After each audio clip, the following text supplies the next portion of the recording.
The final major championship this year in men's golf, the oldest major championship of them all, the 152nd playing of the Open Championship this week over in Scotland at Royal Troon. Keith Stewart is here on this Tuesday on the early line to take that early look and a preview of everything we will see this week at the Open. Keith, we appreciate the time as always. Thanks for being here on TEL. Ben, Donnie, it's a pleasure to be with you guys this morning. They're up and running 5 hours ahead of us across the pond over there. Lots of storylines to go over. Let's roll. Practice rounds underway, press conferences underway on this Tuesday morning. It will be a very early start for those covering the Open this week and for all of us that will place a wager on what we will see in the fourth and final major championship of this season. Let's start with the weather and the golf course. Royal Troon on the Open Rotunda has been a frequent host of the Open Championship. It's links-style golf. It's on the ocean there in Scotland. Of course, weather will always play a factor. Keith, what are we expecting in terms of those conditions this week at the Open Championship? Ben, for this 10th return to Royal Troon and the Open Championship this summer, we're sitting on the West Coast. So we are open there to the Firth of Clyde or just the sea. And the links themselves, especially the first 6 to 9 holes, run right along the shoreline. And the weather already so far this week has been mild temperature-wise, anywhere from the high 50s to the low 60s. And there's been a little bit of rain. It has been a very mild Scottish summer or spring so far with a ton of wet weather. So the grass is extremely healthy over there. You better hit those fairways. But more importantly, we got to talk about the wind. There isn't going to be a ton of wind this week so far in the forecast. Now, we know that all of that can change in a heartbeat over there. But what's most interesting is that the predominant wind usually runs from out of the northeast or out of the northwest down to the southeast, which means the opening 9 kind of plays downwind, and then you play back into the wind coming home for the final 9.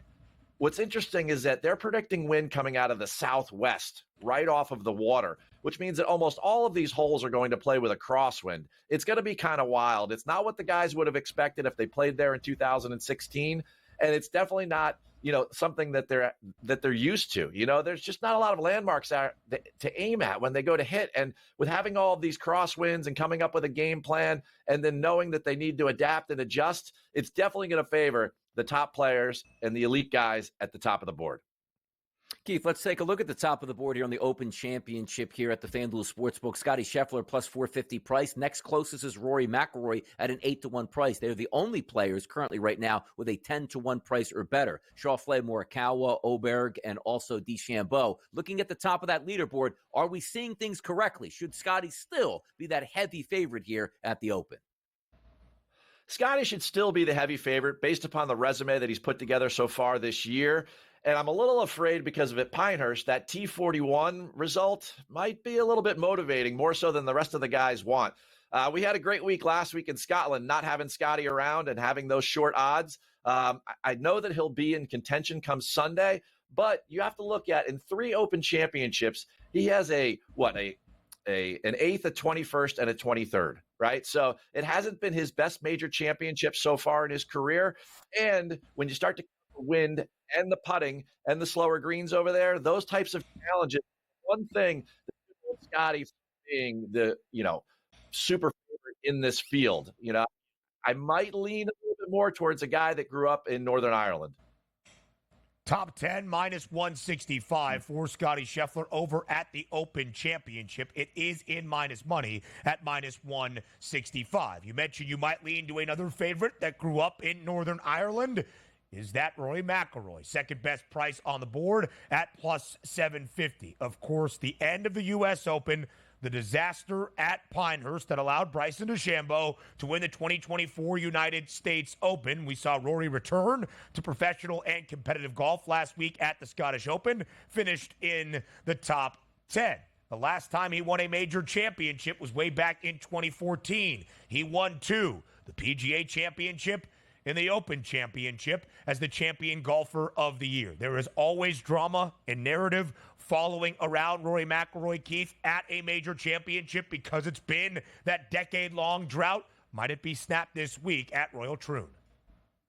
I think it's this time, Ben. That's my early lean on the early line. That's for sure. I think that Rory, and I am not usually a Rory fan and or backer, but after the reset and what we saw last week in Scotland, his T4 finish and the ball striking and everything else, and what seems like the revitalization or the rehab to his brain seems to have finally taken place. Forget the piff, forget the divorce rumors, forget all of that stuff. A month off, Rory's back at home, across the pond where he likes to be, where he learned to play the game. I think he's completely revitalized, and I really do think that plus 800 number is super live this week for him. I mean, he has been so consistent in major championships. Rory's had 9 top 10s in his last 13 major starts. Since he won twice before the PGA, look at what he's done: 12th, 4th, 15th, second at Pinehurst, 4th there at the Scottish Open. I mean, he's definitely trending from a ball striking perspective. And guess what? You know, if there's one championship and a fan base that is going to completely support him and push him through there at Royal Troon for this test this week, I think that Rory's the man to beat. There's not a doubt in my mind. Let's take a look at another guy, Keith, who we always like to take a look at, still playing in major championships. That's Tiger Woods. If we take a look at yesterday's odds, 300 to 1. Overnight, an improvement for Tiger Woods at 250 to 1. Now, the expectations to win it are certainly different than the expectations to play quality golf, Keith. What are we seeing from Tiger Woods, or what should I say is, what do we expect out of Tiger Woods this week?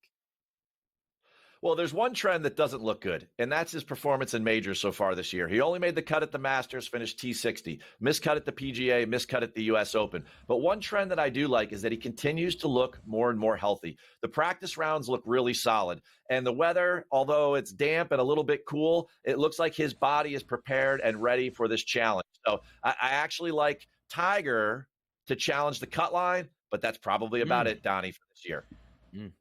If Tiger Woods can see the weekend, that is success and a victory in itself, at least to have a little bit of enthusiasm into a weekend at the Open Championship at Royal Troon. Keith Stewart, we appreciate the time. As always, thanks for being here on this Tuesday.